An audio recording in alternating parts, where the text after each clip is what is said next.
But as you guys can see, I got invited to the game already. I was at the bathroom drinking a little bit of water, but fortunately everything is fine right now. So we're going to have a round 3 match right here. Protoss versus Terran. I'm sorry, I'm going to try to get some Terran versus Zergs as well.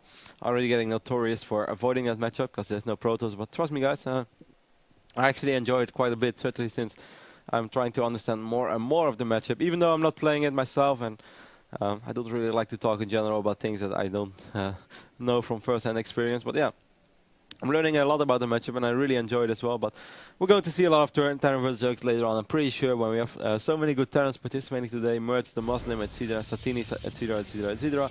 And we're going to have quite some good Zergs as well. We have Nurcho playing. That's always fun. Of course, by the way, we have Tarzan and Show as well as the first, the top and the bottom seed. We'll both have a couple of free wins, so that's going to be nice for them. But yeah, we're definitely going to have some Terran versus Zergs, so don't you guys worry. Anyways, we have Dlovan once again, my Dutch fellow Protoss player, a good friend of mine, currently living in the suburbs of Amsterdam. Playing against Satiini over here, who's, as you guys probably know, a very good friend of me as well, Finnish Terran. We used to be teammates in Warcraft 3, we played quite a bit together. Actually managed, we pretty much together managed to qualify for the NGL 1 finals, which was a very prestigious team league back in the days in Warcraft 3. Those team leagues, they were so much fun, and well, WC3L was the most prestigious one, but then there was NGL as well, which was yeah, really prestigious, and both Satiini and me had an excellent record in, I believe, season 3 or 4. I went 12-2, so 12 wins, 2 losses, and Satiini went, I don't know, like 10-1 or something like that. And yeah, we pretty much managed to qualify Fnatic together. Elec Dog was very good too, by the way. Those days were so cool. We had such a cool team together. But those days are long gone. Satiini made the switch to StarCraft 2. He actually managed to win the Go for StarCraft 2 monthly finals just 4 or 5 days ago. So that's, yeah, that shows that he's in excellent shape. He made a new ladder count as well. He had quite impressive stats, like 85 wins and 12 losses or something like that. So, yeah, Satiini is in shape. Dlovan just recently came back from his temporary inactivity, but as you guys saw our last game already, he's playing quite good.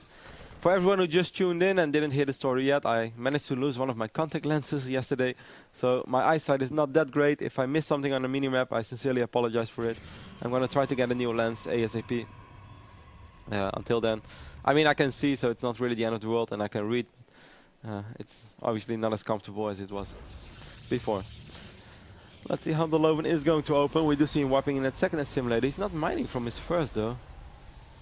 And now he starts mining from his second one. That's a very odd decision. Now he's chrono boosting his gateway, but he's not making any unit. I guess he completely forgot to start mining from his simulator. He did mention before that he got tapped in the middle of the game, so I guess a big mistake right there by Dlovan.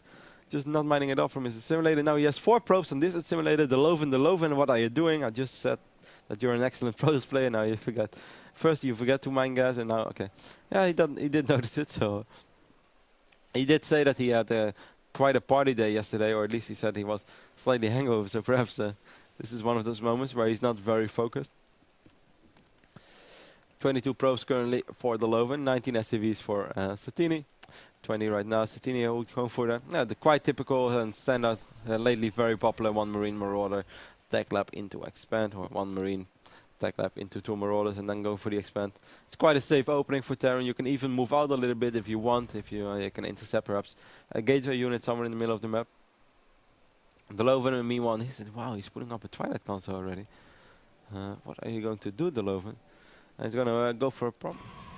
He's wiping in the pylon right now. He's having quite some minerals. I actually thought he really wanted to expand, but it doesn't seem like it. He gave Satiini at least the impression he wants to expand, but Satiini ain't crazy. He doesn't really believe in mind games, and he's not reacting to anything he didn't really see. Even though Dlovan really gave the impression that he wanted to expand, he did not actually expand in the long run, which is yeah, really an interesting decision. Let's take a look. We don't have a supply depot as of yet. 2 more barracks going down. I meant an engineering bay. Actually, Blink is being researched right now by Dlovan. Now I'm starting to get really confused. Blink Stalkers against Terran on Tal'Darim Altar. Needless to say, I do not think this is going to end very well for my Dutch Protoss body. But let's see. Satiini does manage to get a Reaper into the main base of Dlovan. He will probably be able to scout the Twilight Council. Yep, Dlovan tried to prevent him from scouting it, but he will see the gateways and he will see the Twilight Council, and he will even see the Twilight Council getting chrono boosted, so he must be curious about that.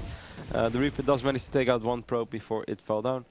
We see Stim is already halfway done, and while Stim, if you have Stim against Blink Stalker, that's pretty much everything you want in life as Terran while facing this strategy. Dlovan meanwhile is making its way towards the bottom of the south side of the map, It's gonna go for that warp in pile, and we have Satiini right now just on 3 racks, 2 tag left, 1 reactor. He's gonna put up 1 more additional barracks. Loading up his first bunker already. He's gonna have a second bunker intention. Of course, Satiini knows that Dlovan doesn't have expand. He scouted it, and he saw Dlovan investing quite a bit in that Blink Stalker, so it's quite obvious that Dlovan is going for something aggressive. Actually, I never thought about this, but if you have a Stalker over here, you can blink them on the low ground, and then you can blink them over here again, since you still have high ground vision if you have 1 unit over here. And that's probably exactly what Dlovan is going to try to do. He's going to have to be careful with these bad boys though. But even then, he still won't be able to do that much damage. 1 Stalker gets 4 hits, instantly loses all of his shields. And yeah, there we do see Dlovan. He's going to try to do what I mentioned before, but I don't really see how this is going to work. We have quite some bio units already. Let's take a look at the unit counter tab. We have 9 Marauders, 6 Marines against 12 Stalkers. But we do have Stimpack though. Stimpack is ready and will probably get activated right now. Dlovan actually attacking at 2 positions at once. That is quite nice, but he's still going to take a lot of losses over here. These Stalkers are kind of trapped, but out of range. Dlovan meanwhile poking in the front against Stim being activated by a couple of these Marauders within the bunker. Void barracks is up right now with a reactor, taking out 1 more Stalker. Dlovan is really in a bad position. I have no idea what Dlovan tried to do this game. Now he's going to try to put up a Dark Shrine. I actually thought about that before, but since Satiini did scout the Twilight Council, I don't think that was a very good idea. Meanwhile, we do see Stimpack being activated once again by a lot of these Marauders. They will be able to snipe these Stalkers as well on the low ground. Instantly, these Stalkers just vanish from these Blink Stalkers. Dlovan attacking the destructible rocks right now. Oh, there's absolutely no way that Protoss player will ever be able to see any land in this fight. More and more Stalkers biting the dust. He does manage to save 1 Stalker, but yeah, that's obviously not enough. Dlovan calls GG. A very, very poor game by him. Not gonna lie about it. We saw him play against BSK before. He really played quite good against BSK, but yeah, this didn't make any sense. Blink Stalkers on Tal'Darim against the Terran is already questionable. It doesn't really seem like a solid strategy. In the start, he forgot to mine gas. Then he had 4 probes on gas, etc., etc. This didn't make a lot of sense. I don't think Dlovan actually really thought about his game. Probably got thrown off because of the start.